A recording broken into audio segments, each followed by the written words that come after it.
విశాఖపట్నంలో ఉన్న ఈ సెంట్రల్ ప్రెసెంట్ కి ఇక్కడికి సార్ విజిట్ చేయడానికి రావడం జరిగింది. సెంట్రల్ ప్రెసెంట్ కి ఇక్కడ వచ్చిన తర్వాత సూపరింటెండెంట్ మన కిషోర్ గారు, అదే విధంగా వెంకటేశ్వరరావు గారు, ఇంకా స్టాఫ్ మొత్తం ఇక్కడ నాకు స్వాగతం పలికి లోపలికి తీసుకెళ్లి ఈచ్ అండ్ ఎవ్రీథింగ్ క్లియర్ గా చూపించారు. విషయం ఏంటంటే ఈ 5 సంవత్సరాల కాలంలో, గత 5 సంవత్సరాల కాలంలో వ్యవస్థలని భ్రష్టు పట్టిపోయినాయని మాకులాంటి వాళ్ళు మాట్లాడితే అది రాజకీయంగా భావిస్తారు. కానీ ఇక్కడికి వచ్చిన తర్వాత మేము పర్సనల్ గా కొన్ని సిచ్యువేషన్స్ చూస్తే ఇప్పటికీ కూడా పనిచేయాల్సిన పోలీస్ అన్నలకి కూడా కనీసం వసతులు లేని పరిస్థితులు కనిపించాయి. నేను లోపలికి వచ్చిన తర్వాత అడిగాను, స్టాఫ్ క్వార్టర్స్ కూడా ఇక్కడే ఉందండి అన్నారు. యాక్చువల్ గా స్టాఫ్ క్వార్టర్స్ కూడా 20 సంవత్సరాలు అయిపోయింది, మినిమం మెయింటెనెన్స్ లేకుండా ఉన్నాయి. అతి ముఖ్యమైన విషయం ఏంటంటే దీని కెపాసిటీ ఇంచుమించుగా 800 కెపాసిటీ.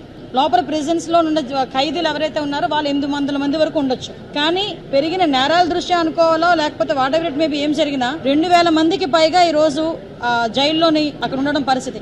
లోపలికి వెళ్లి చూస్తే హృదయ విధాకరమైన సంఘటనలు అంటారు కదా, చిన్న చిన్న పిల్లలు 17 సంవత్సరాలు, 18 సంవత్సరాలు, 20 సంవత్సరాలు పిల్లలు గంజాయి కేసుల్లో వాళ్ళందరూ కూడా ఈ రోజు ట్రయల్స్ నడిచి రిమాండ్ ఖైదీలుగా ఉన్నారు. ఒక్కొక్కరు 7 నెలలు, 11 నెలలు. వాళ్ళతో నేను మాట్లాడితే ఏం చేసావయ్యా, ఎందుకు తీసుకొచ్చారని అడిగితే 10,000 రూపాయలకి నాకు ఇస్తానన్నారమ్మా, నాకు ఈ ప్యాకెట్ తీసుకెళ్ళిమ్మన్నారు, సో నేను ఇచ్చాను, నేను అరెస్ట్ అయ్యాను. అంటే విషయం ఏంటంటే చాలా మంది గిరిజనులు ఈ రోజు ఇబ్బందులు పడే పరిస్థితి కనిపిస్తా ఉంది. మేము గాంజా మీద దృష్టి పెట్టిన తర్వాత ఎస్పెషల్ అసలు ఏం జరుగుతుంది లోపల తెలుసుకుందాం అనే ఉద్దేశంతోనే నేను వెళ్ళడం జరిగింది. అక్కడికి వెళ్ళిన తర్వాత చాలా ఆశ్చర్యకరమైన సంఘటన ఏంటంటే ఈ 5,000 రూపాయలకి 10,000 రూపాయలకి వాళ్ళకి భూములు అంటే వాళ్ళకి గడవక చేసే పనులకి అది నేను కరెక్ట్ అని చెప్పట్లేదు, అది కూడా తప్పే. కానీ ఎవరైతే మెయిన్ వెండర్స్ ఉన్నారో వాళ్ళేమో బయట దర్జాగా తిరుగుతున్నారు. ఇలా పూట గడవక చేసిన వాళ్ళందరూ కూడా జైల్లో మగ్గిపోతున్నారు.